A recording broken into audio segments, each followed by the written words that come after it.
আজ আপনাদের বলবো ভারতের সবথেকে বড় ইউনিভার্সিটি নালন্দা ইউনিভার্সিটির স্টোরি। নালন্দা ইউনিভার্সিটি শুধু ভারতের না, গোটা বিশ্বের মধ্যে সবথেকে বড় ইউনিভার্সিটি ছিল। এই ইউনিভার্সিটিতে প্রায় সকল দেশ থেকে বিদ্যার্থীরা পড়তে আসতেন।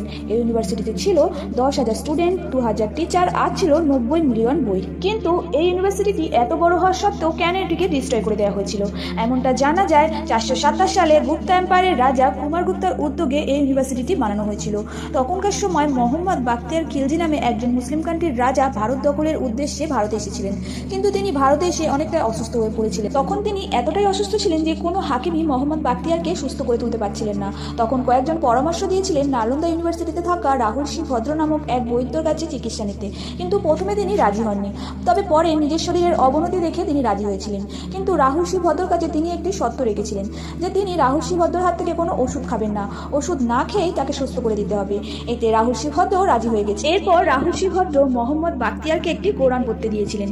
কোরআনের পাতায় তিনি ওষুধ লাগিয়ে দিয়েছিলেন। মোহাম্মদ বাখতিয়ার যখন কোরআন পড়া শেষ করেন তখন তিনি নিজেকে পুরোপুরি সুস্থ পান।